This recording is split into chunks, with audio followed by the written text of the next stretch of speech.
aqui presentes, encarnados e desencarnados. Boa noite a quem nos acompanha pela internet, nosso Instagram. Então vamos dar os nossos avisos. Temos venda de lanche, livros na recepção, que ajudam a manutenção dessa casa do dia. Também estamos recebendo doações voluntárias para a sustentabilidade das nossas atividades, assim como também é possível se tornar um sócio contribuinte efetivo nessa casa. Mais informações vão se dirigir à nossa recepção. Nós estamos com o retorno da nossa evangeloterapia, agora às quartas-feiras, às 19 horas. E as palestras públicas todos os sábados, a partir das 18h30. Também temos inscrição para os nossos estudos, que acontecem de forma online, mas também presencial. Maiores informações na nossa recepção. E nesse mês, nós estamos realizando a campanha Alimentando com Esperança. Estamos recebendo doação de alimentos para a composição de cestas básicas para as famílias assistidas quinzenalmente pelo serviço. Recebemos itens semanais. Os dessa semana, arroz e feijão. E é muito importante que a gente pratique o amor, e a caridade. Toda ajuda é bem-vinda, lembrando que sua doação é um ato de muito amor e caridade para com o próximo. Pessoas que estão em tratamento de passe, lembrar de passar a recepção para confirmar a continuidade do tratamento e marcar na nossa agenda a quantidade de passes. E temos também um atendimento fraterno, que acontece aos sábados, a partir das 18h30, também para agendamento na nossa recepção. Nossa palestra hoje é com a nossa irmã Adriana, mas antes vamos fazer a nossa leitura da nossa prece do livro Minutos de Sabedoria para todos os pastores. Tenha fé em si mesmo, porque Deus habita dentro de você. Portanto, ter fé em si mesmo é ter fé em Deus. Tenha confiança em suas capacidades e caminhe sem temer os obstáculos. Você pode vencer, você vai vencer. Corresponda à confiança que Deus depositou em você, quando lhe entregou as capacidades que lhe dispõe para que você as desenvolvesse e pusesse em prática. Então, nesse momento, se sentir à vontade, pode fechar os olhos, silenciar o coração e a mente, pedir também que coloquemos os nossos celulares no silencioso, porque o silêncio também é uma prece. Mestre amado Jesus, te rogamos nessa noite pedindo pelo chuvoso, que abençoe a cada um de nós, envolva cada coração que está assistindo essa palestra no seu amor e na vossa paz. Te pedimos que as palavras da irmã Adriana, inspiradas pelo Cristo, possam entrar no nosso campo mental, no nosso campo espiritual, e que seja um bálsamo para aquelas coisas que só tu conheces, mestre amado. Permaneça conosco hoje e sempre. Que assim seja, graças a Deus.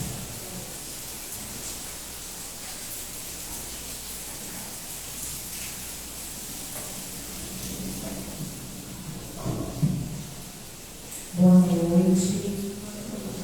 Os nossos amigos queridos que se encontram aqui presencialmente, apesar dessa tempestade. E aqueles que estão aí nos acompanhando pelas redes sociais, e que ainda irão nos acompanhar pela manhã, à tarde, no outro dia, nós gostaríamos de agradecer a vocês todos que nos ajudam, nos auxiliam a realizar esse trabalho. Nós vamos hoje meditar um pouco, refletir sobre o tema resistência espiritual. Aí alguém pode perguntar assim: de onde você tirou isso, resistência espiritual? Tirei lá do livro Segue, do benfeitor Emmanuel, que tem um capítulo inteiro tratando disso. E ele utiliza como pretexto para tratar da resistência espiritual um versículo de Paulo. nós iremos comentar mais adiante. Mas antes de começar a falar sobre a mensagem do benfeitor Emmanuel e as outras tantas que eu fui catalogando, em que ele trata da temática da resistência espiritual, é necessário a gente compreender o que é resistência. Ela tem muitos significados. E aqui dentro desse contexto especialmente, dentro do contexto da doutrina espírita, dentro desse contexto do Evangelho renovado, revivido, resistência significa força moral. Essa capacidade que nós desenvolvemos de resistir ao mal. Ou, em outras palavras, a gente costuma dizer, normalmente, pela herança católica que nós temos, não cair em tentação. Isso o benfeitor Emmanuel chama de resistência espiritual. E aí, pensando sobre isso, enquanto eu organizava as ideias, os textos e os pensamentos, me veio à lembrança um versículo de João, que é o meu apóstolo favorito, Mateus, que me desculpe, mas eu adoro o Evangelho de João. Tem uma passagem de João, que está no capítulo 2, versículo 25, que ele relata uma fala do Cristo em que Jesus afirmava que ele sabia o que havia no coração do homem. E João descreve essa passagem dizendo assim: ele bem sabia o que havia no homem. O que isso significa? Significa que Jesus conhece profundamente a todos nós. Ele sabe exatamente o que cada um de nós carrega. O que nós trazemos na nossa intimidade não é segredo para ele. E aí o benfeitor Emmanuel, se aproveitando dessa fala de João, ele lembra que Jesus não ignorava a usura de Zaqueu. Ele sabia que Zaqueu era apegado a dinheiro, aos bens materiais. Ele também não desconhecia a obsessão de Madalena, porque ele sabia que Madalena passava por graves processos obsessivos. Nós todos conhecemos a história da Maria de Magdala. Ele ainda nos diz, o benfeitor Emmanuel, que Jesus não desconhecia a vaidade de Nicodemos, porque Nicodemos era doutor da lei. Nicodemos é o mais famoso de todos os doutores da lei, porque ele tinha conhecido naquela famosa passagem que ele pergunta o que é necessário fazer para ir ao reino dos céus. E Jesus responde para ele que é necessário nascer de novo. E ele não entende. Ele diz para Jesus que é impossível um homem já velho voltar para a barriga da mãe. Ele não entende muito bem. Então ele fica muito famoso por essa passagem. Então Jesus sabia perfeitamente o que havia no coração de todos eles. Assim como ele sabe o que se passa em nosso coração. Só tem uma diferença. Enquanto o mundo enxergava em Maria de Magdala a mulher que se prostituía, em Zaqueu, o homem apegado ao dinheiro, em Nicodemos, o vaidoso, enquanto o mundo via o pecado dessas criaturas, Jesus enxergava ali a necessidade de renovação. Que é exatamente o que ele percebe em nós.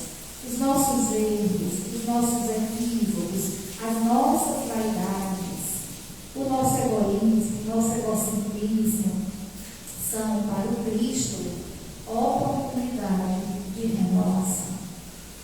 Mesmo que eu não reconheça em mim as minhas deficiências, mesmo que eu não aceite em mim as minhas falhas, elas naturalmente vão me proporcionando ocasiões de mudança e de transformação. Porque normalmente quem cai é quem mais cai.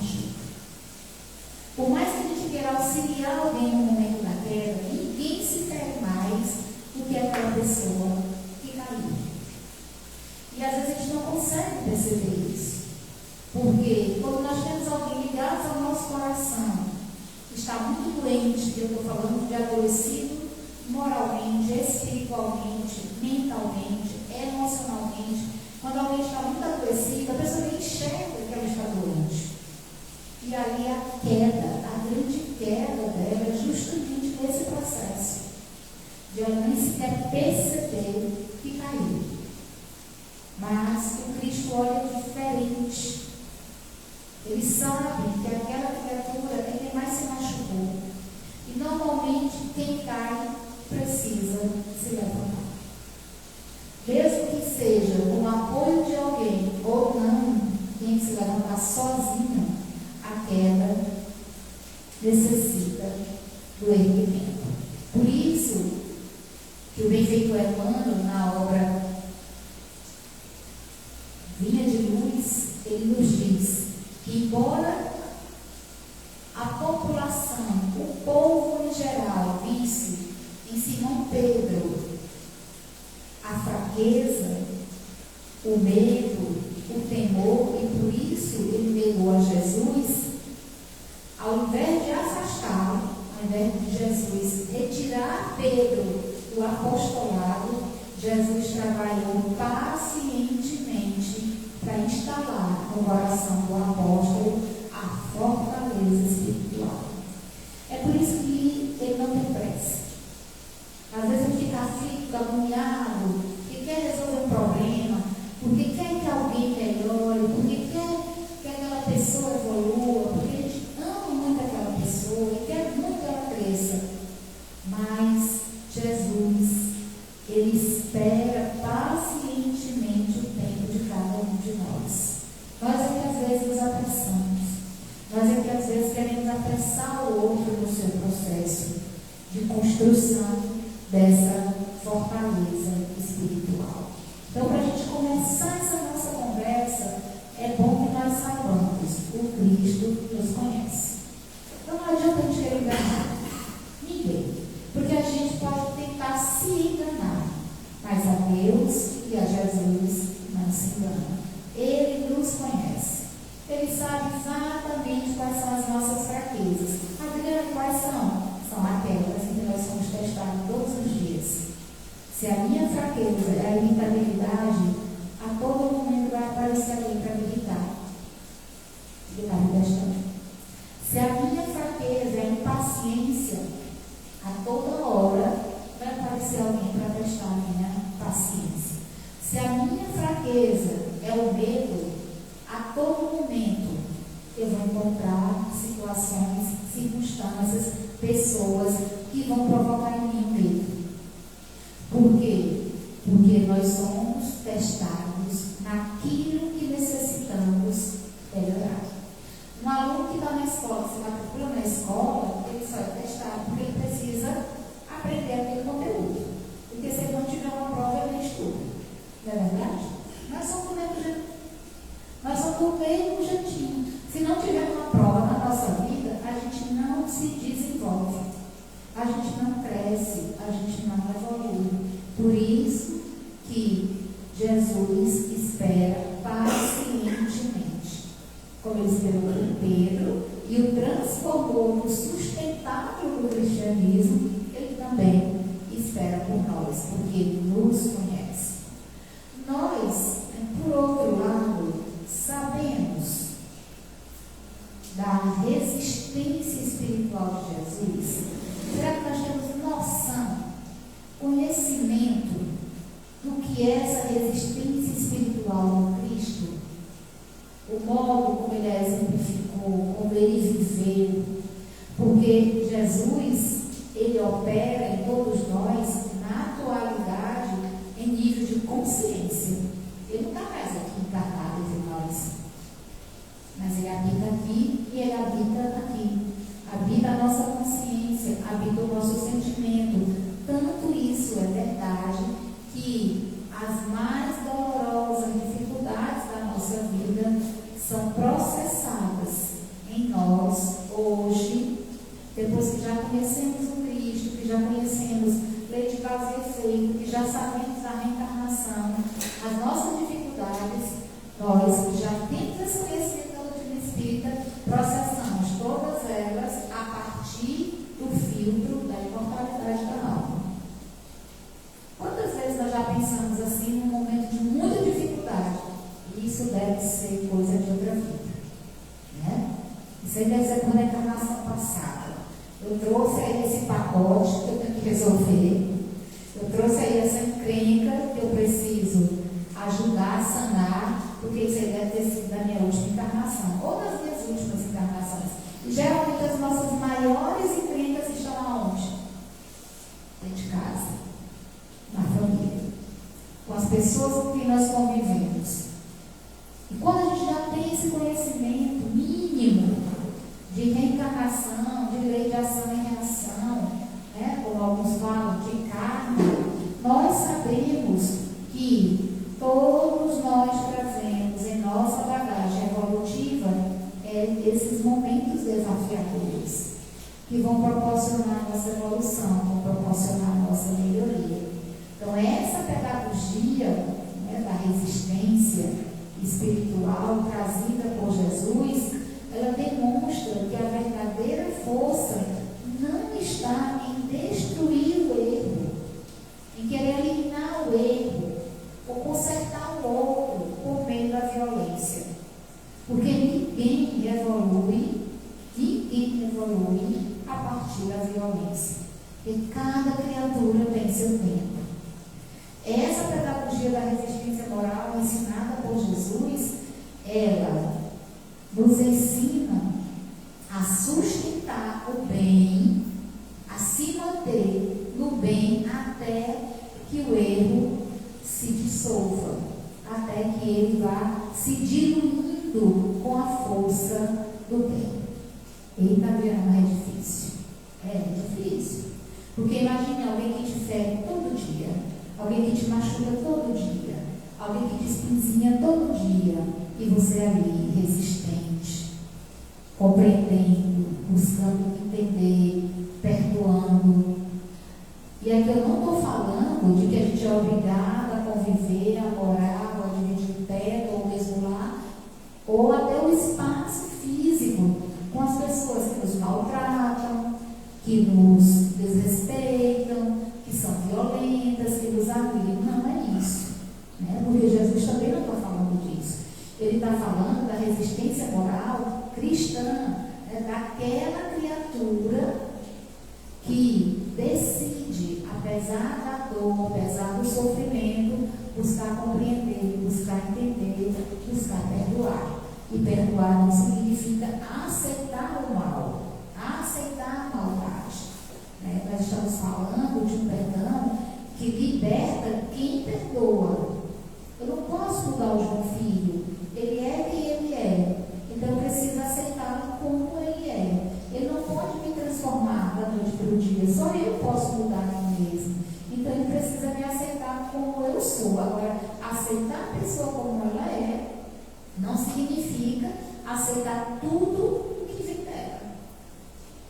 Porque nós somos ainda humanos e imperfeitos. E por causa da nossa humanidade e da nossa imperfeição, nós sabemos que em determinados momentos nós não damos conta ainda de alguns desafios. Algumas coisas ainda são muito dolorosas para nós. Mas o que o Cristo está falando aqui, o que ele está nos dizendo, é que essa fortaleza espiritual, essa resistência espiritual, essa pedagogia ensinada por ele, ela é fundamentada no bem. Enquanto eu estiver fazendo o bem, enquanto eu estiver agindo no bem, mesmo com aquelas pessoas que me distratam, me maltratam, que muitas vezes me humilham, me ignoram, enquanto eu estiver agindo no bem, buscando compreender, buscando entender, buscando perdoar, eu vou estar auxiliando o trabalho do amor na terra, dissolvendo o mal que chega até mim. E isso é resistência espiritual. E essa não é uma tarefa fácil. Porque foi isso que Jesus fez. Pedro o negou? Negou. Tomé duvidou dele? Duvidou. Judas não traiu? Traiu. Ele sabia que a fraqueza de Judas que a fraqueza de Pedro, que a fraqueza de Tomé, eram processos evolutivos que eles necessitavam ainda enfrentar. E ele compreendia que aquelas criaturas ainda não estavam prontas. Elas necessitavam evoluir para melhorar. Então, ele não condena nenhum deles, nem Pedro, nem Tomé, nem Judas. Ele não os condena, ao contrário, ele aguarda o tempo da transformação de todos eles, como ele aguarda o tempo da nossa melhoria, o tempo da nossa transformação. Né? O Emmanuel, lá na obra Fonte Viva, no capítulo 109, lembra que Jesus sempre suportou a bagagem escura do nosso pretérito, do nosso passado. Ele sabe quanto nós já nos equivocamos, ele sabe o quanto nós já nos perturbamos, ele sabe o quanto nós nos perdemos nesse processo de construção da nossa fortaleza espiritual. Mas ele também compreende que todos nós estamos em evolução, todos nós estamos caminhando na direção da nossa própria melhoria. Por isso que ele nos espera, ele nos aguarda. Ele aguarda todos nós, porque ele sabe que mais cedo ou mais tarde nós iremos evoluir. Esse é o processo natural. Todos nós que estamos aqui trazemos em nossa bagagem espiritual inúmeros equívocos. Não dá para a gente sair por aí atirando pedra em ninguém, porque a gente sabe, pelas nossas atitudes de hoje, que nós fomos um passado não muito distante. Basta a gente avaliar nossa conduta, nosso comportamento, nossas explosões, nossos desesperos, nossas aflições. Nós sabemos que trazemos uma bagagem ainda muito comprometida com esse nosso passado. Mas nós também sabemos o potencial que todos nós temos de nos melhorarmos, de evoluirmos e de crescermos. Talvez acho que um dos pontos mais divergentes, né, das palavras de Jesus, especialmente no Novo Testamento, está lá em Mateus, no capítulo 5, versículo 39, que Jesus, ele diz categoricamente: não resistais ao mal. Quando a gente lê assim, fica, como assim não resistir ao mal? Eu tenho que deixar o mal me levar, o mal me carregar? Ele diz: não resistais ao mal. Se ele está dizendo em outros momentos que é preciso agir no bem, por que lá em Mateus diz que é para eu não resistir ao mal? Está lá em Mateus capítulo 5, versículo 39. O benfeitor Emmanuel, comentando essa passagem na obra Vinde Luz, no capítulo 62, ele diz que Jesus não determinava aos aprendizes do seu evangelho que eles se entregassem às correntes destruidoras do mal. Não é isso que ele está dizendo. Se entregue ao mal, vá viver o mal. Não é isso. O que ele está propondo aqui é o contrário, é se recusar a retribuir o mal com o mal. Quando ele diz não resistais ao mal, não está dizendo para se entregar, não. Eita, maravilha, agora vamos jogar de corpo e alma, né? Não, ele está dizendo para a gente não retribuir o mal com o mal. Lembra daquela passagem que ele diz assim: se alguém te bater a face direita, oferece também a esquerda. Se alguém te obrigar a dar 1000 passos, caminha com ele 2000 passos. Se alguém te roubar a capa, dá também a túnica. Não resista ao mal. Não retribua o mal com o mal. Ao contrário, né? Não retribuir violência por violência. Porque se a gente enfrenta a crueldade com armas de crueldade, nós estamos perpetuando o ódio no mundo. Então, o que é que ele nos aconselha? A retribuir o mal com o bem. E isso é resistência espiritual. E é muito difícil fortalecer fortalecer o músculo da resistência espiritual precisa de muito treino. E todos os dias nós estamos sendo treinados para isso. Todos os dias, a toda hora, no nosso trabalho, na nossa casa, com as pessoas que convivem conosco. Então a gente tem nessa resistência espiritual um valor cristão. Um valor cristão que o Emmanuel define como uma atitude ativa, energética, renovadora e vigilante. Por quê? Porque todas as vezes que eu me coloco nessa condição de fazer o bem de maneira ativa, né, de fazer o bem de maneira energética, de buscar me renovar constantemente, de buscar alimentar em mim a vigilância e a prece, eu estou construindo fortaleza ou resistência espiritual. Essa resistência de que nós estamos falando, Jesus viveu ao longo da vida dele inteira. Por quê? Porque Jesus vivia em comunhão com Deus. Lembra que ele diz, em determinado momento, também lá em Mateus, eu e o Pai somos um. Ele vivia em comunhão com Deus. E isso possibilitava para ele o que nós chamamos de resistência espiritual. Por que a gente não tem tanta resistência espiritual? Por que na primeira dificuldade a gente se desespera? Por que no primeiro momento difícil realmente da nossa vida a gente vacila e cai? Por que para nós é mais fácil acreditar no que de pior tem para acontecer do que confiar de que tudo que tem para acontecer é o melhor que pode acontecer?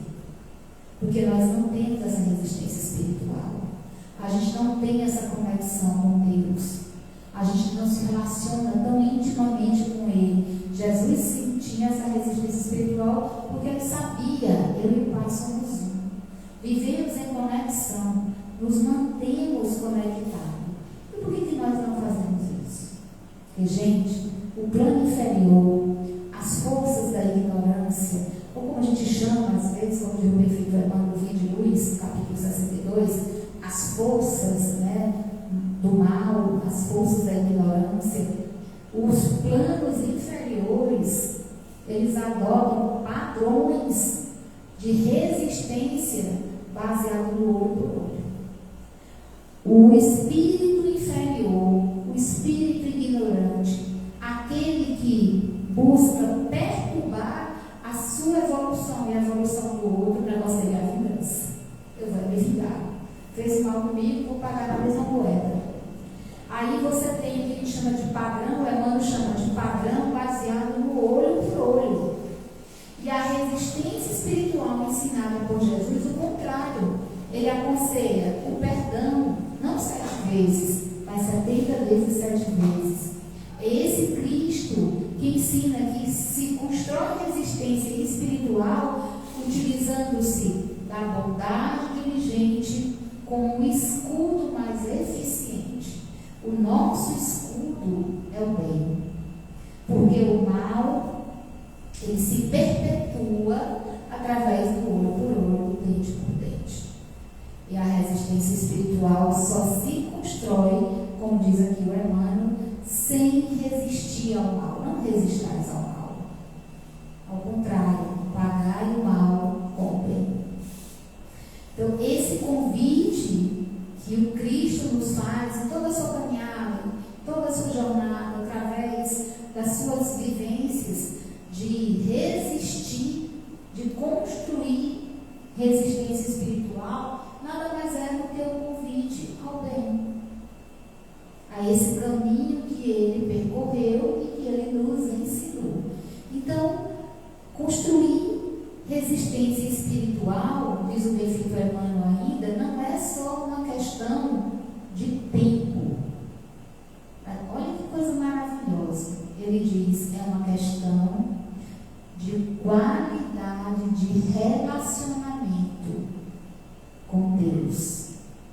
Resistência espiritual não é questão de tempo. Daqui a 10 anos eu vou dar armadura, então eu vou compreender melhor as coisas. Daqui a 20 anos eu vou ter mais maturidade, então eu vou conseguir